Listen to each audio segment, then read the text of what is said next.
Assalamualaikum warahmatullahi wabarakatuh.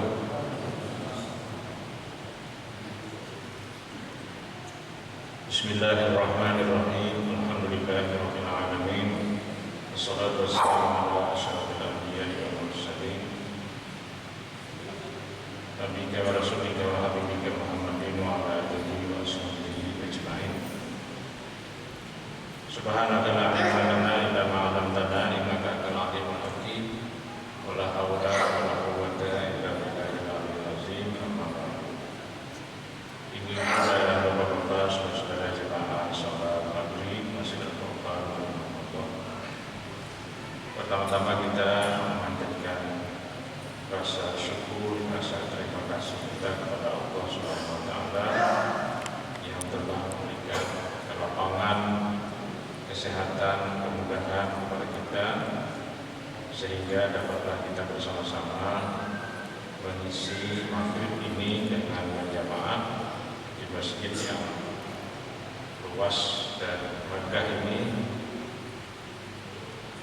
Kemudian salawat salam mudah-mudahan dikabulkan oleh Allah untuk Nabi kita Muhammad SAW, sahabatnya, keluarganya, dan seluruh yang melaksanakan atau melanjutkan jejak perjuangan beliau. Amin ya rabbal alamin.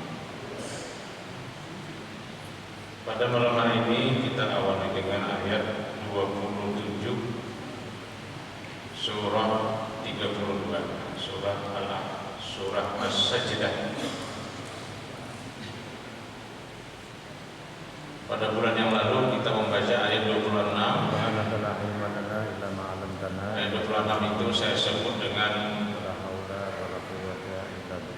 wisata sejarah, wisata sejarah kepada atau terhadap umat-umat masa lalu, umat-umat dahulu yang dibinasakan oleh Allah. Itu ayat 26. Dan ini ada kaitannya dengan as-sajdah.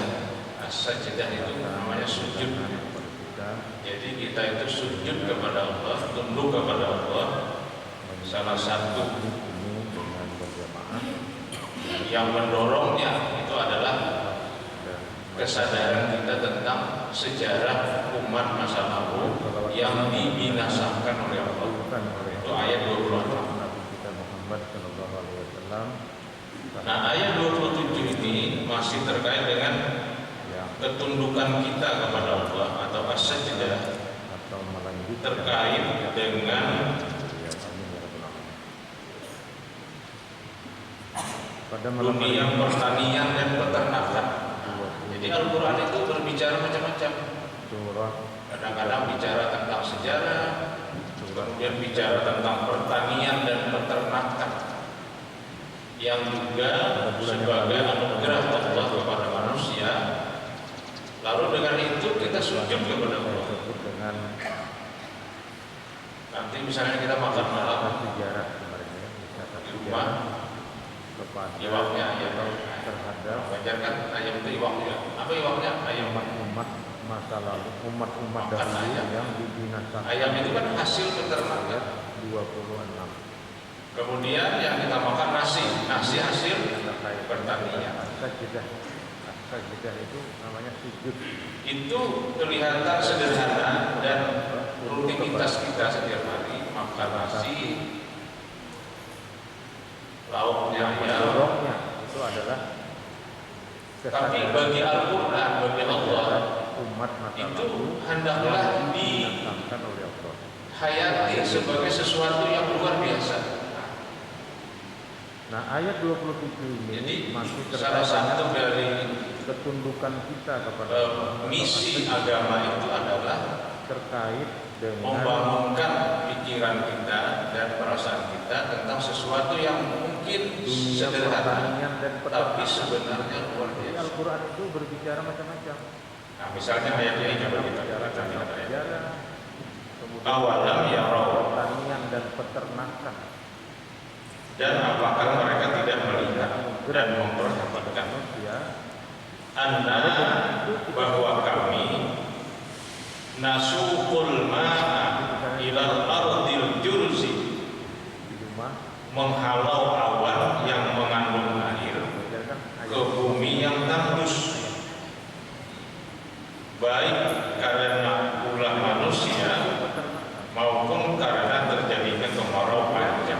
makan nasi hasil pertanian. Fanukhriju bihi zar'an.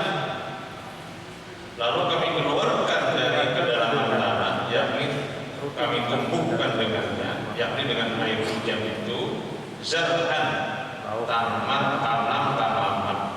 serta Bagi rerumputan. Al-Quran, bagi Allah, Ta'kulu minhu an'amuhum, hendaklah yang darinya dapat makan binatang-binatang ternak sesuatu yang mereka sendiri, wa anfusuhum, dan mereka sendiri juga dapat minum dan dapat makan dari hasilnya. misi Abala yubsirun, maka apakah mereka tidak memperhatikan bahwa siapa yang kuasa melakukan itu, kuasa pula menghidupkan yang telah terkubur di dalam perut bumi, seperti cikal bakal atau bibit-bibit dari tanaman. Nah, ini kan sesuatu yang biasa, yang alamiah.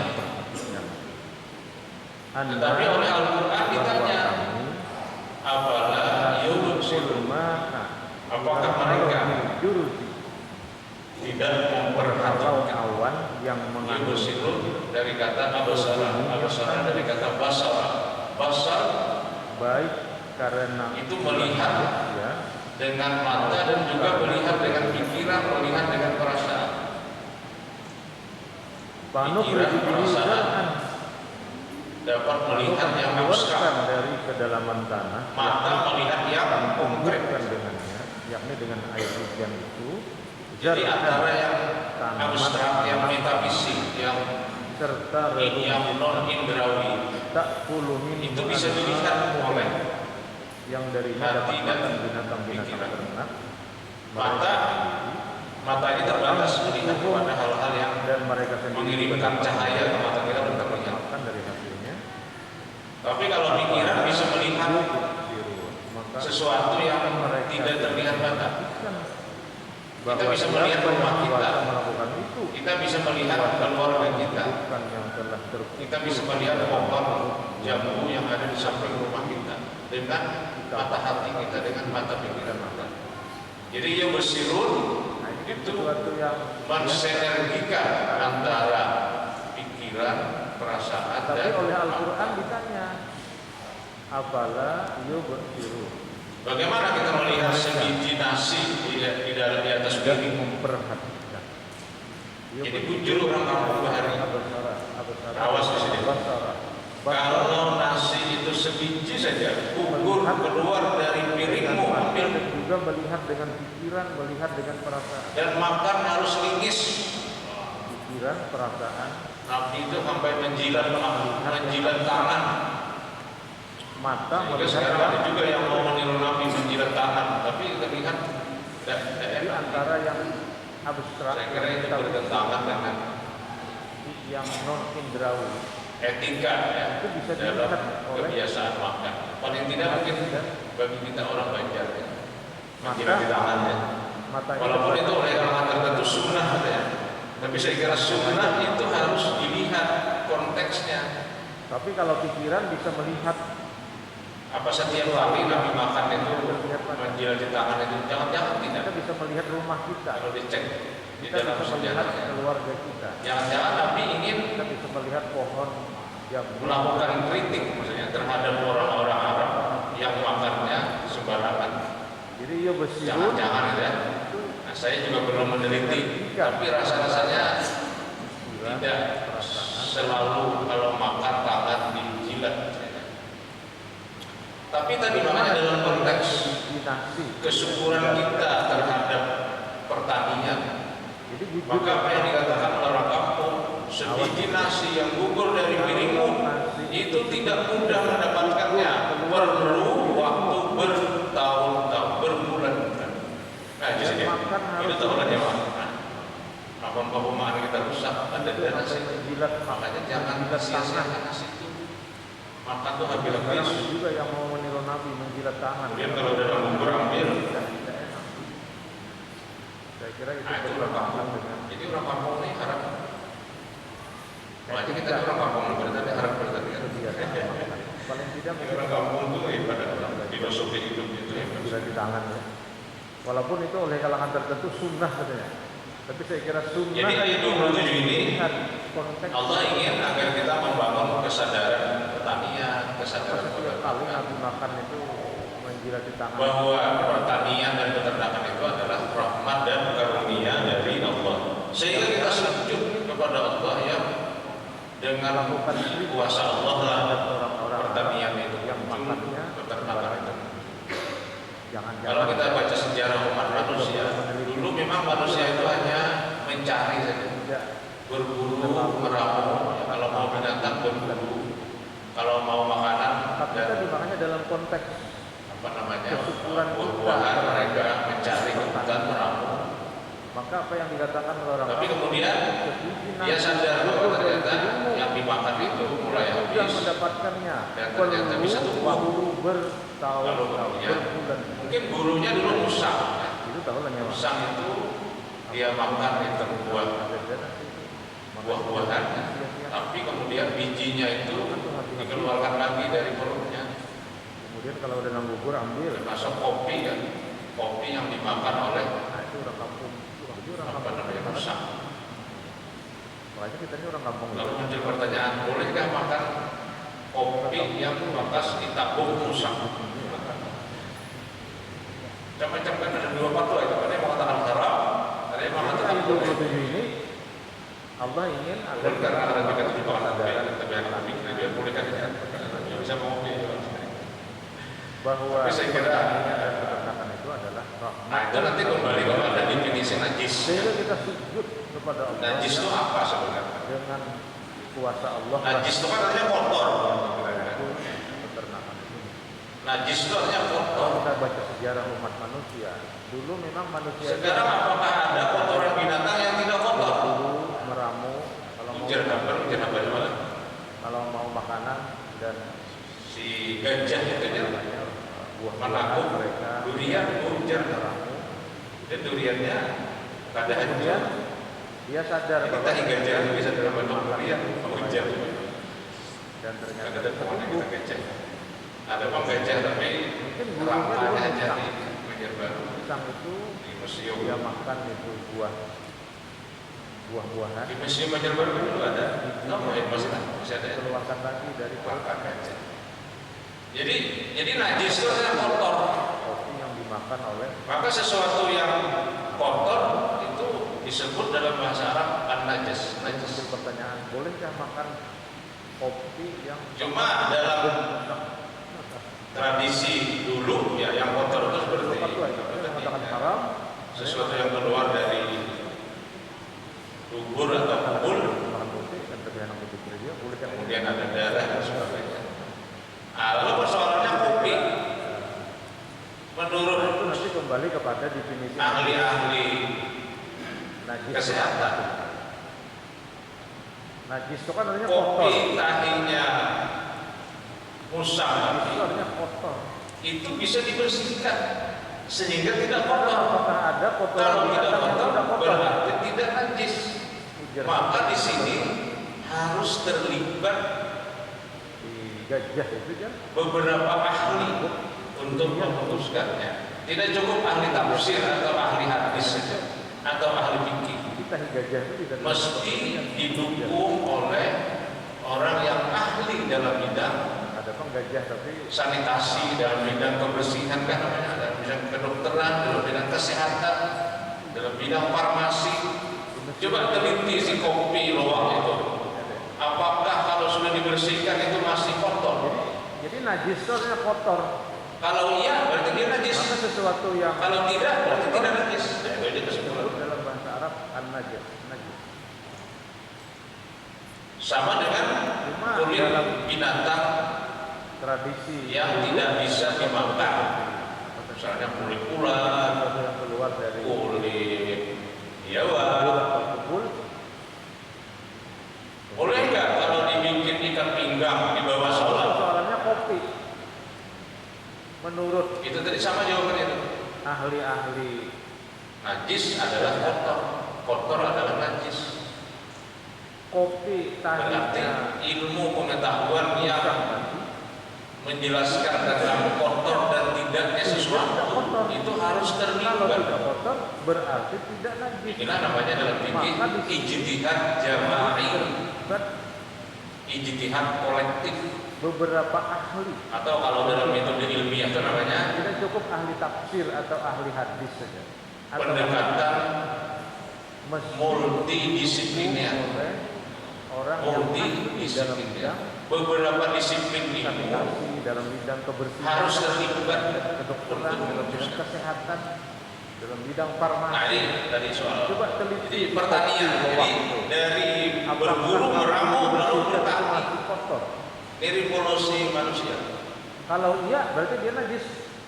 Kalau tidak berarti Jadi bertani itu sudah lama. Mungkin ribuan tahun sebelum Nabi kita lahir sudah ada. sama dengan kulit binatang Kalau kita baca sejarah yang tidak bisa dimakan. dari laut tengah Kulit itu mengalir sungai, dua sungai kan? Satu Eufrat, boleh nggak dua kalau sungai Dajlah di bawah sholat? menuju tenggara melewati Irak, Itu tadi sama melewati jawaban. sebagian Syria kemudian Irak. Najis adalah kotor. Kemudian di kiri juga di barat itu mengalir sungai Nil Pengetahuan yang melewati Mesir dan beberapa menjelaskan tentang daerah di kotor Afrika. dan tidaknya sesuatu itu harus terlibat. Dalam Inilah namanya dalam jurnal-jurnal pengetahuan jamaah itu disebut dengan bulan sabit subur. atau kalau dalam itu Kalau dia ketik namanya bulan sabit subur di Google akan keluar peta. pendekatan Jadi seperti bulan sabit, multidisiplin. daerah subur di timur ada Dajlah dan Beberapa Eufrat, disiplin di barat ada. harus Sungai terlibat untuk Itu daerah pertanian sejak zaman bahari kala. jadi pertanian. Jadi Mungkin sudah dari zaman Nabi berburu, Musa. meramu, lalu bertani. Zaman Jadi Nabi kalau Nuh, ya. Nabi Yusuf kan termasuk Bertani salah satu itu arsitektur Mungkin pertanian. 2 tahun sebelum Nabi kita lahir. Bagaimana dia memberikan nasihat kepada raja agar pertanian dikembangkan, tapi karena terjadi kemarau Tengah maka jangan sampai diekspor hasil pertanian itu keluar, tapi disimpan Eufrat, 2 oleh raja. Itu fatwa yang sangat bagus dan ditaati. Akhirnya Mesir keluar dari bencana kelaparan. bagian Syria, kemudian Itu Nabi Yusuf, ada kisahnya di dalam surah Yusuf. di barat. Itu Nah, jadi pertanian ini sudah lama. melewati Mesir dan beberapa Nah, kalau kita bicara pertanian, ini mudah-mudahan di sini ada sarjana pertanian atau pegawai dinas pertanian. dalam Ini memang problematikanya rumit sekali. itu disebut dengan bulan Kita sabit. ini kan sering mengimpor beras. Kalau biar ketik bulan Jadi sabit, kita ini ibarat tikus mati di lumbung padi, seperti bulan sabit. tanah banyak, Subur. perumahan luas, Di timur ada tapi Dajlah, beres sebentar. Nah, ini di masalahnya. barat ada sungai. Kenapa masalahnya? Satu di Jawa Tengah, manajemen. Sejak zaman Manajemen pertanian di negara kita belum rapi. sejak zaman Nabi Musa. Di negara-negara maju seperti Jepang, Thailand, Termasuk salah satu arsitektur Cina, pertanian, petani itu bersertifikat. memberikan nasihat kepada raja. Jadi ada sertifikasi petani. Dikembangkan Kalau udah kita kan sertifikasi guru, sertifikasi dosen. jangan Di negara-negara maju pertanian itu ada sertifikasi petani. Jadi petani itu bersertifikat. raja itu fatwa yang sangat Dan dengan dia memiliki sertifikat petani, dia berhak mendapatkan kucuran dana dari pemerintah itu Nabi Yusuf untuk ada membeli kisahnya di dalam surah Yusuf. alat-alat pertanian.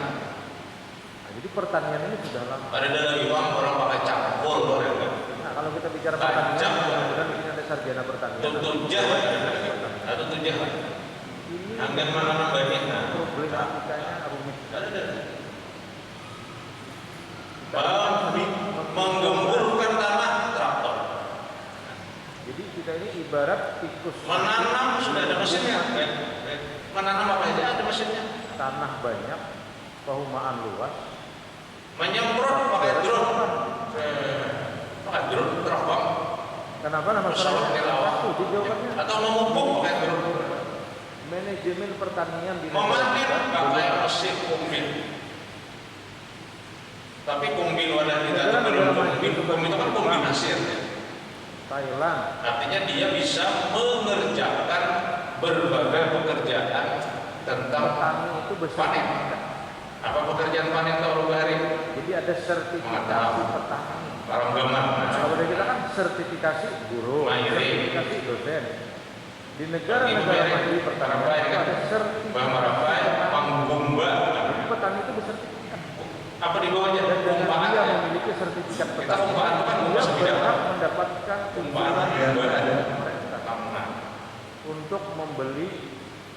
Kemudian dijamur, dilabang, dikeringkan. Ada adalah Setelah itu, pakai campur, kemudian di pabrik sampai keluar berasnya. atau tujah lah. Kombin di Jepang Nah, itu sudah sampai bersih, siap untuk menggembur ke tanah dikeringkan traktor. kombinnya. Kombin pada kita ada katanya, kombinnya dikatakan kombin juga katanya. Menanam apa aja? Itu sampai Marapainya. Nah, sampai Marapai masuk ke dalam drone, tahun. pakai drone. Pakai drone teropong. Kombin di Jepang di bagian buka YouTube pertanian di Jepang. Atau memupuk pakai drone. Itu kombinnya itu Memanen. kemudian Marapai memilah Tapi kombin wadah kita dan itu- masuk ke dalam itu kan kombinasi ya. tempat siap ditransfer ke Dia truk, bisa kemudian truk mengerjakan membawa ke mesin berbagai pengeringan pekerjaan bisa dengan matahari atau dengan listrik, panen. kemudian Apa pekerjaan panen itu kalau berhari? bersertifikat, petani bersertifikat. Gaman. Tentu yang bersertifikat itu yang memiliki lahan minimal 5 hektar. Merapai ini kan? Jadi kadang ada orang berumah sedikit Manggumba. berapa berumah ada bangsa di 50 rumah sedikit makan di tikus suara. Kita kumpaan itu kan ngumpah Kalau satu dalam. orang tikus orang habis. Kumpaan itu gumbaan. Mangma. Nah, jadi ini persoalan negara kita. Kemudian Jadi mungkin jamur, pemerintah dilabang, terlalu serius dikeringkan. menangani pertanian. Setelah itu, Salah satu buktinya adalah kemudian membiarkan lahan pertanian sampai musnah keluar beras. ditumbuhi oleh perumahan. Itu sudah Kita lihat sampai mulai pelanam bersih, sampai gambut dikeringkan. Kombin. antara tahun 85 dengan 2024. Kombin juga, Itu jaraknya. itu sampai Marapai aja. 85 2024 40 tahunan. Sampai Marapai. Saya mulai tinggal di Banjarmasin tahun 85. Bagaimana di Pelatunjuk Kombin di Jepang di bagian buka YouTube pertanian. setiap hari Ahad mau unjun, kemana mau unjun? Kapal kalau 10, kalau 12, kalau 13. Di pinggir jalan berdiri memilah Kupuyo dan benar-benar. masuk ke dalam Wah ini unjun, anak-anak lagi. ditransfer ke truk, Karena pilawanya ada. bawa ke mesin Bahari ada pilawa. dengan matahari atau dengan listrik, kemudian di Bahari bisa salah banding aja. petani Pakai anak bersertifikat. olahraga yang ganal, Itu yang bersertifikat itu yang memiliki lahan minimal 5 hektar. Wah ini kalau Kupuyo ganal Ini pinggir ada jalan, orang berumah nah, berarti sakit. menukar. Berapa banyak ada bang? Ada yang di pinggir jalan di Pelatunjuk setiap hari gitu. Setiap hari di Pelatunjuk itu biro-biro Kupuyo pinggir jalan. Tapi menukar ya. Nah, jadi ini Nah, persoalan. jadi inilah soal pertanian. Belum terlalu serius. Saya kira ayat 27 ini Salah satu bukti mesti juga menjadi membiarkan inspirasi lahan pertanian musnah. bagi para pengelola pertanian bahwa kesuburan tanah harus kita syukuri. Kita tinggal di daerah yang subur, di daerah 2 musim saja. Kalau dikelola dengan baik, kayaknya kita akan mengekspor beras, mengekspor jagung. 85 2040 tahunan. Saya Dulu ada seorang gubernur di Bogana di Pelatunjuk. mana Gorontalo, namanya Fadil Muhammad. Nah, pasti kita tahu Kapal Insinyur Fadil. 13. Ketika dia jadi gubernur, Kupuyo kono-kono. dia mengundang Perkanan lagi. alumni Institut Pertanian Bogor Bahari ada pilawa. untuk mengabdi di Gorontalo. Bahari bisa salah banding aja. Mengembangkan apa? Mengembangkan jagung. Yang ganal, ketek. Dan pemerintah akan menggaji dengan Ini kalau Kupuyo ganal pinggir jalan. gaji yang layak. Harus. Kan Ada aja pinggirnya Datangkan 57 tiap hari. para sarjana ahli Ahli pertanian. tapi Ya. manufar. Apa yang terjadi? Pada waktu itu sekitar tahun pertanian ini. sekitar tahun 95-an Ayat itu 27 ini mesti juga 95, 96 itu Gorontalo mengekspor jagung. bahwa kesuburan tanah Artinya apa itu? harus kita syukuri. Artinya Tinggal kalau di daerah yang bumi kita di Indonesia ini dikelola dengan sains dan teknologi yang benar dalam bidang pertanian, kita akan surplus dalam bidang pertanian. ekspor jagung.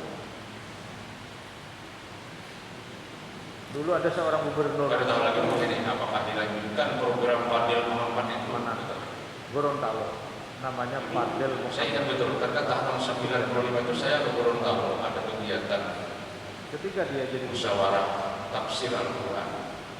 Saya mewakili dia mengundang Yayan Antasari bersama Alumni. Pak Dr. Atailan yang berbicara di sini beliau. untuk Sudah mengabdi sepuh ya, Profesor Atailan. Gorontalo. Kami berangkat berdua ke sana. Kemudian Mengembangkan apa?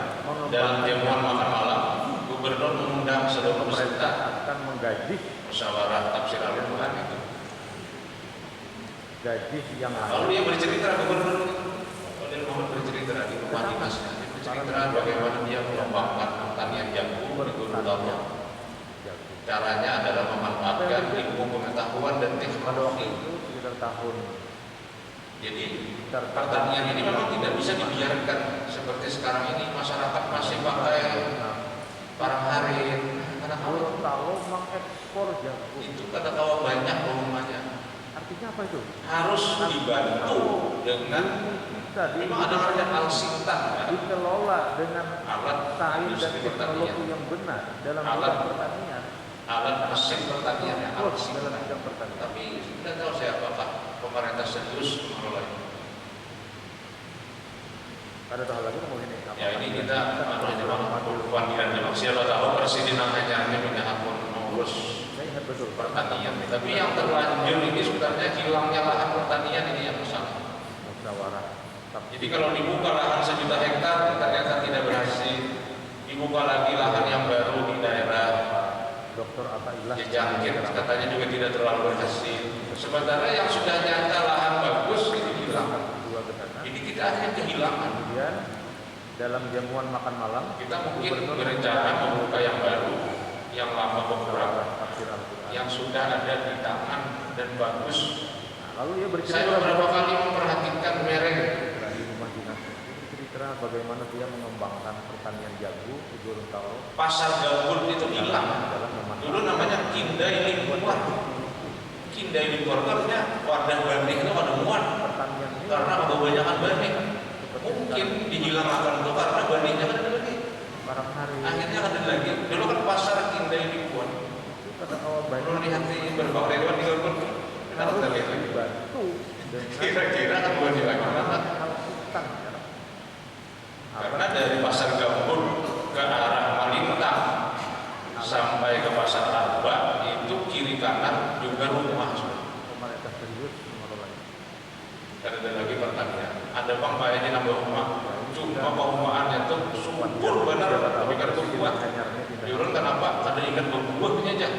Tapi yang terlanjur Betul kita takuni orang di pertanian itu Pak Ejar akibat dari limbah rumah itu tangga. lahan 1 juta hektar ternyata Ini tidak sabun bekas buka lagi lahan yang baru di daerah pakaian masuk ke sungai. dijangkit katanya juga tidak Sabun macam-macam masuk ke sungai. sementara Akhirnya ternyata itu lahan bagus itu mengganggu jadi kita akhirnya kehilangan pertumbuhan padi.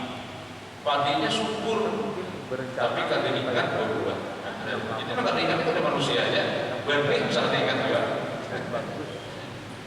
Saya beberapa kali memperhatikan Kalau orang ngomong ada ini tatanan benih laki ya, oh ini ada benih laki bininya. pasar gambut itu Laki. hilang. Ya. Dulu namanya Kindai Lingkuan. Nah sama juga dengan peternakan. Kotanya wadah banding itu ada muat. Saya tanya Pak Haji. Mungkin dihilangkan itu karena Tadi kan masih Pak Haji narik sampai jual kambing di Jalan Manggis tuh. Haji Sibat. Kira-kira kan 2 nilai gimana? Sini itu sampai 40 ikong sehari. Karena dari pasar gambut untuk ke akikah arah Lintang selamatan haji. sampai ke pasar Pak Haji Hamdani, itu lihat kanan ya, juga rumah. di jalan Manggis. Itu lagi pertanian. Ya Hamdani. Memang Pak Haji nambah rumah. Yurun di mana Pak Haji? Yang kembali di Basiri. Benar, ketika kebubuhan. Mana datang kambing? Kenapa? Datang dari mana? Mbak itu kita takoni Kambing dari mana? itu Pak Ejar akibat dari limbah rumah tangga. Pernah juga kita baca Indonesia mengimpor daging sapi dari Australia. Sabun macam Padahal di wadah kita ini apa namanya makanan ternak itu lengkap. mengganggu pertumbuhan padi. Ini berarti masalahnya kan masalah manajemen, masalah pengelolaan. Itu nggak diingat itu ada manusia ya. Saya lihat di YouTube nggak diingat orang Cina yang sangat kreatif. Jadi kalau kreativitas ekonomi Pak itu mesti Cina ya kita lihat. Iya, oh itu ada bang Bani Karena memuji Cina, Cina itu kreatif. Nah sama juga dengan Orang Cina peternakan. main sama ayam itu ada bangsa di Saya tanya apa berapa Haji? ayam ada bang 15 singkong ya. Nggak diingat waktu ini. Bagaimana dia membikin peternakan ayam? Di gunung yang miring, dibikin lubang-lubang, dikasih jerami, 40 hikung sehari. kemudian dibeli induk ayam ini. Orang Selamatan Haji. Ada juga ayam lakinya. Pak Haji Hamdani. Beli 100, dipelihara di situ. Ayamnya bertelur di dalam lubang, Haji Hamdani. lubang-lubang di gunung miring ini. Yang kembali ini di Basiri. Lubang-lubang. Mana datang kambingnya? Datang dari Madura. Gak ada pakai kandang kan?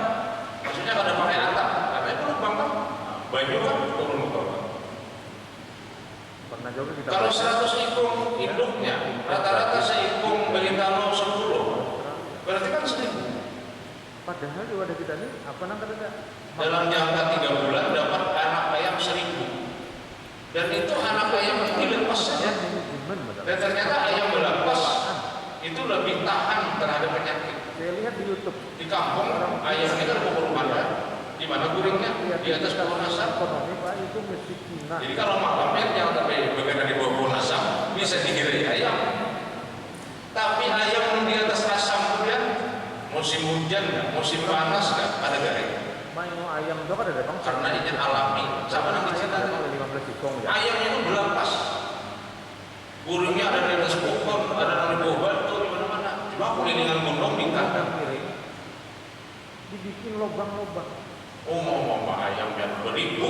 Dikasih jerami. Kemudian Itu untuk ayam. manajemen dan teknologi. Ada Jepang yang melakukan. Sains dan teknologi. Beli 100. Kita saling banyakkan gunung. Pelihara di situ. Ayamnya Di mana-mana ada bertelur gunung. Bang. Di Belahari, di mana-mana di Rantau, di mana-mana. Kadang-kadang kita pikir pulang lubang untuk rumah ayam. Kita mau lubangi Ada gunung, pakai Pak. kandang, Pak. Itu bara. Maksudnya kada pakai Kita atap. ambil biji besi.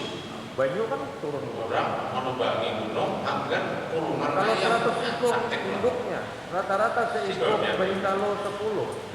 Berarti kan Jadi inilah, jadi artinya memang mungkin dalam jangka 3 keseriusan. bulan Tapi dapat cara mahal ini akan dimarahi oleh dan itu Fakultas anak Pertanian ayam belum dia tahu.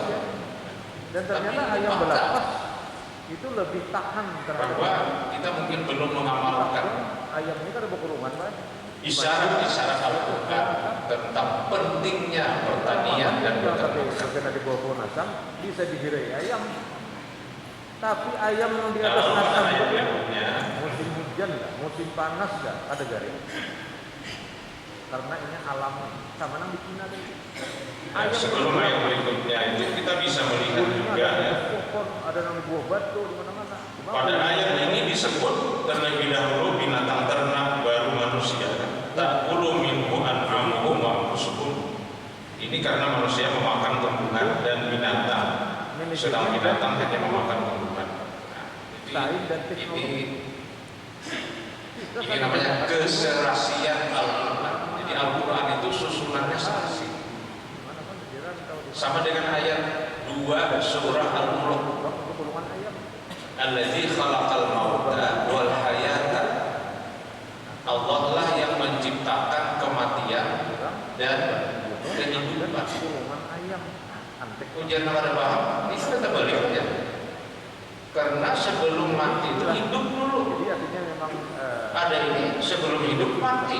tapi ceramah ulun ini akan dimarahi oleh Nah, fakultas pertanian. itu ayat ingin menjelaskan ayat 2 surah Al-Mulk. Allazi khalaqal mauta wal hayata, mengamalkan bahwa manusia yang hidup ini dulunya tidak ada itu bahasa Arab mati ya. pertanian dan peternakan. Tidak ada dalam indera kita. Tapi dalam konsep Lalu pada ayat berikutnya adanya kita itu dalam konsep sebelum kita lahir itu ada kita. Di mana keberadaan kita? Di dalam tanah. itu kita bisa melihat Apa dalilnya? Karena- Baca surah Al-Mu'minun. Walaqad khalaqnal insana min sulatin min tin. Kami ciptakan manusia itu dari saripati tanah. Jadi kita tuh ada dalam konsep, tapi berada di dalam tanah. Kalau tanah itu menumbuhkan tanaman itu dimakan oleh mama kita, jadi opung, indung telur. Dimakan oleh abah kita, jadi sperma. Sebagian jadi sperma. Lalu kemudian sperma bertemu dengan opung dalam rahim, maka jadilah kita. Berarti Al-Quran ingin menyadarkan kita bahwa dulu kita itu ada dalam konsep, tidak ada dalam fisik seperti sekarang. Maka Tuhan menyebut Allazi khalaqal mauta wal hayata. Nah, sama di sini disebut binatang ternak dan kamu, karena manusia memakan tumbuhan. Manusia kan memakan tumbuhan dan binatang. Jadi disebut belakangan itu yang disebut awalnya adalah zar'an dan an'am sebagai makanan yang harus disyukuri. Nah, itu artinya. Jadi kan tadi kami menghalau awan, menurunkan hujan, dari hujan itu tumbuh tanaman dan binatang serta kamu. Kenapa disebut tumbuhan dan binatang baru kamu? Karena tumbuhan dan binatang itulah yang harus disyukuri sebagai makanan kamu.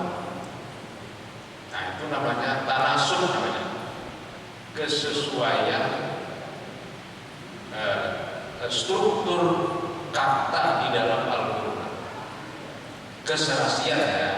Keserasian struktur kata di dalam Al-Quran. Asal awas isanya berapa isanya? Oh, tiga ya.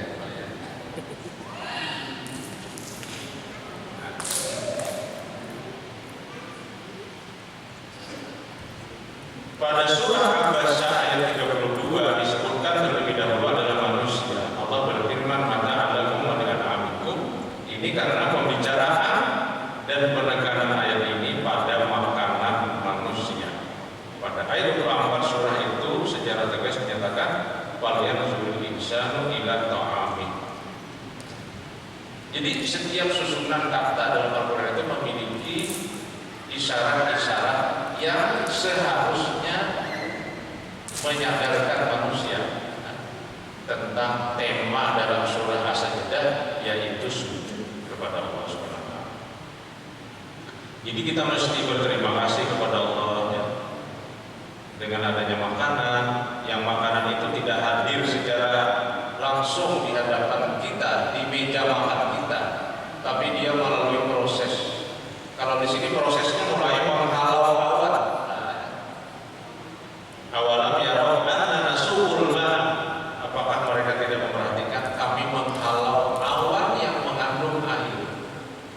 Jadi awan mengandung air digiring oleh Allah menuju suatu tempat lalu turun hujan.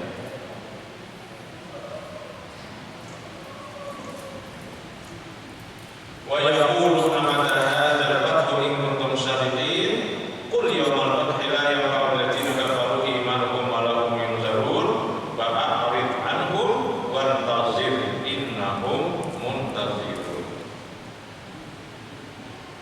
Nah, ayat ini merupakan uraian yang lebih jauh lagi tentang ucapan-ucapan kaum musyrikin, antara lain yang menyatakan bahwa Nabi Muhammad mengada-ada tentang Al-Quran.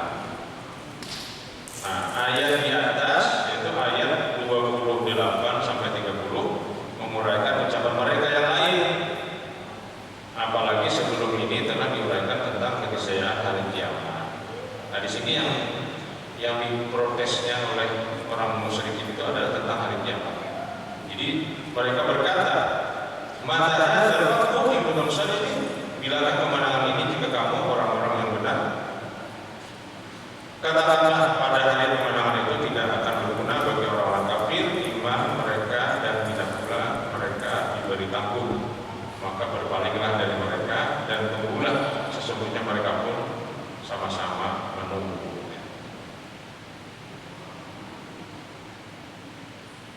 Jadi maksud kemenangan itu adalah keputusan yang dijanjikan oleh Nabi kita dan akan ditimpakan kepada kaum musyrikin. Jadi kemenangan di sini al-fath ya bahasa Arabnya sebagai anonim dari kata tertutup, maka diartikan sebagai membuka.